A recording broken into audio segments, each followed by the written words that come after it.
मूकं करोति वाचालं पंगुं लंघयते गिरिं यत्कृपातमहं वन्दे परमानन्दमाधवं।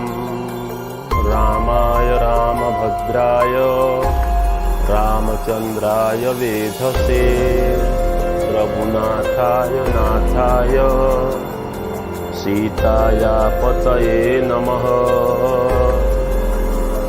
निगमकल्पतरोर्गलितं फलं शुकमुखादमृतद्रवसंयुतं पिबत भागवतं रसमालयं मुहुरहो रसिका भुवि भावुका।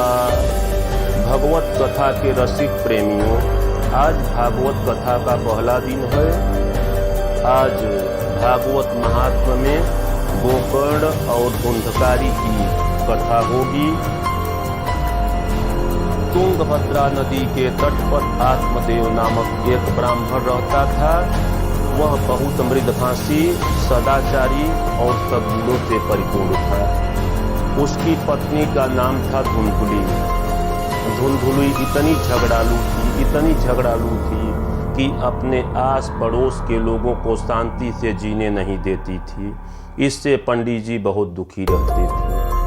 पंडित जी को इससे भी बहुत बड़ा दुख यह था कि उनको कोई संतान नहीं थी। यहाँ तक कि पंडित जी ने अपने जीवन में जितने वृक्ष लगाए सारे के सारे वृक्ष सूख गए। किसी भी वृक्ष ने कोई भी फल नहीं दिया। पंडित जी एक गाय अपने यहाँ पाल लिए थे, लेकिन उस गाय ने भी बच्चा नहीं दिया। पंडित जी इतने दुखी हुए कि सोचा कि अब जी करके क्या करूँगा। चारों तरफ से ताना ही ताना मिलता है, गांव से ताना, परिवार से ताना। अब जीना ठीक नहीं है। वह जाते हैं एक नदी के किनारे और नदी में कूद करके जान देना चाहते हैं। जो नदी में कूदना चाहते हैं, एक ऋषि आकर के उनको रोक देते हैं और रोक करके पूछते हैं कि है बालक, बताओ तुम्हें क्या कष्ट है? तुम क्यों अपना जान देना चाहते हो? बताओ क्या विपदा है, क्या कष्ट है, क्या परेशानी है कि तुम अपना जान देना चाहते हो? आत्मदेव कहते हैं कि गुरुजी मुझे रोकिए मत, मेरे पास कोई संतान नहीं। मैं एक गाय पाला हूँ, वह बच्चा नहीं दे रही है। मैंने जीवन भर जितने वृक्ष लगाए सारे के सारे वृक्षों में फल ही नहीं दिया। तो मेरे जैसा अभागा, मेरे जैसा दुखी इस संसार में कौन होगा? महात्मा मुझे मत रोकिए, मुझे अपना जान देने दीजिए, क्योंकि इस संसार में पुत्रहीन से बढ़ करके कोई भी दुख नहीं होता। महात्मा जी कहते हैं रुको मैं देखता हूँ। वह मस्तक की रेखाएं देखते हैं और देख करके कहते हैं कि आत्मदेव 7 जन्मों तक तुम्हें पुत्र प्राप्ति का योग नहीं है। आत्मदेव और दुखी हो जाते हैं कि हम तो एक जन्म में इतना ताना, एक जन्म में इतना दुख, महाराज 7 जन्मों तक मैं कैसे बर्दाश्त करूंगा? 7 जन्मों तक मैं अपना जान इस नदी में कूद करके दे दूंगा। ऋषि तो दयालु होते ही हैं। दया भाव का मतलब ही होता है संत। संत जो होते हैं वह दयालुता बस रोक लेते हैं आत्मदेव को और आत्मदेव को कहते हैं कि लो ये फल ले जाकर के धुंधुली को दे देना। धुंधुली इस फल को खा लेगी तुम्हारी पत्नी तो निश्चित रूप से उसे पुत्र पैदा होगा। आत्मदेव महाराज खूब खुशी नाचते गाते मन में प्रफुल्लित होकर के घर आते हैं और धुंधुली को फल दे देते हैं। धुंधुली उस फल को रख देती है एक तरफ।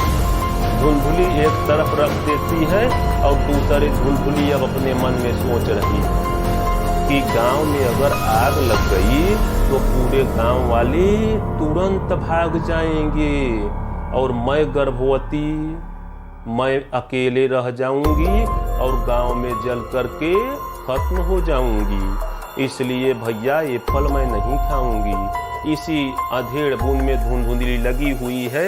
उसी समय उसकी बहन आ जाती है और उसकी बहन उस समय गर्भ से थी। वह सारी बातें अपनी बहन को बताती है।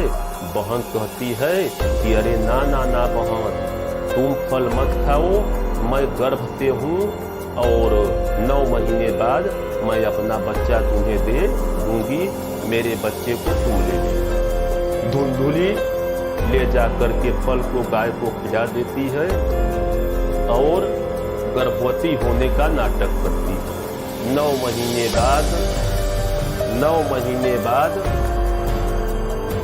महीने बाद क्या होता है कि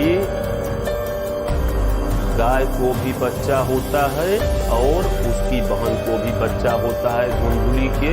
धुंधुली की बहन क्या करती है, आ करके अपने बच्चे को धुंधुली को दे देती है और धुंधुली उस बच्चे को लेकर के पूरे गांव में यह कह देती है कि मुझे बच्चा पैदा हुआ।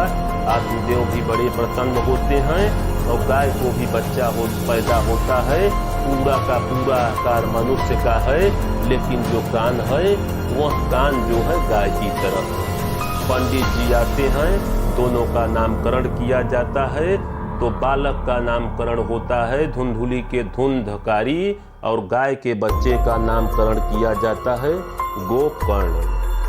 दोनों गुरुकुल में पढ़ने जब थोड़ा बड़े जब हो जाते हैं तो दोनों गुरुकुल में पढ़ने जाते हैं और गुरुकुल में पढ़ने जाते हैं तो गोकर्ण बड़ा सात्विक प्रवृत्ति का है, वह गुरुकुल में अध्ययन करने लगता है। लेकिन जो धुंधकारी है वह गुरुकुल छोड़ करके चोरी करने लगता है। चरित्रहीन वेश्यागमन, चरित्रहीन निकल आता है, वेश्यागमन करने लगता है। और इस तरह से धीरे धीरे जितने बुरे आचरण थे सारे बुरे आचरण को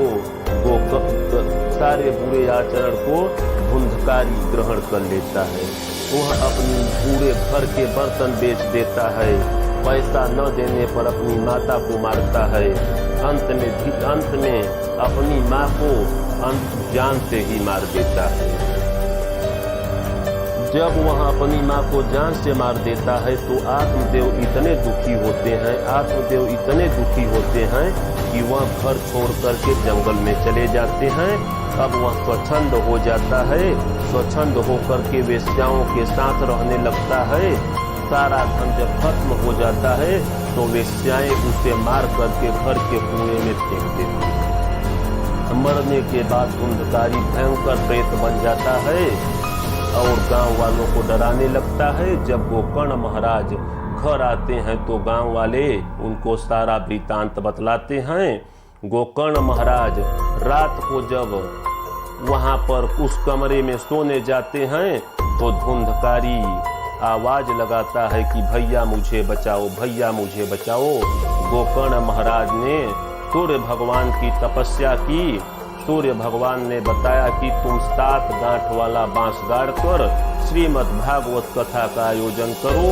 इस आयोजन से ही धुंधकारी की मुक्ति होगी, क्योंकि श्रीमद् भागवत कथा ही एक ऐसी कथा है कि ए मानवा पाप कृतस्तु सर्वदा सदा दुराचार रता विमार्गगा क्रोधाग्निदग्धा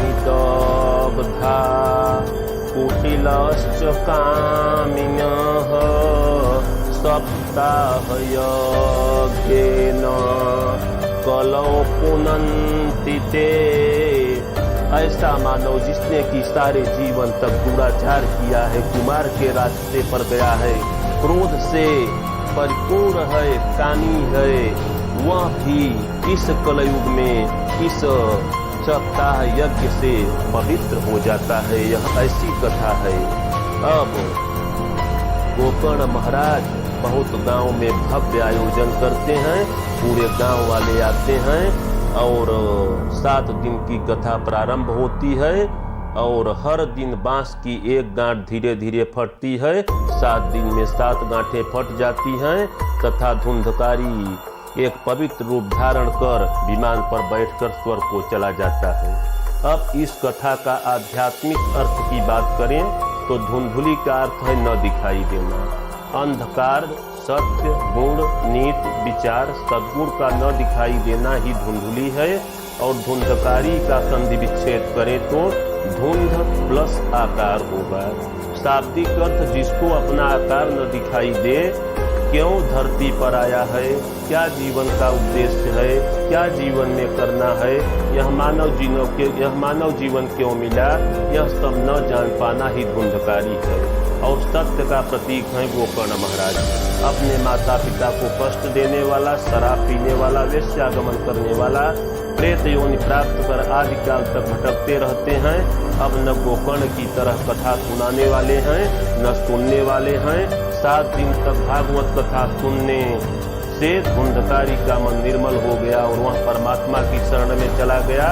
रामचरितमानस में भी तुलसी बाबा कहते हैं कि निर्मल मन जन सो मोहि पावा, मोहि कपट छल छिद्र न भावा। मुझे क्या चाहिए? भगवान कहते हैं कि मुझे निर्मल मन चाहिए, मुझे बड़ा सा तिलक नहीं चाहिए, बड़ा सा बाल नहीं चाहिए,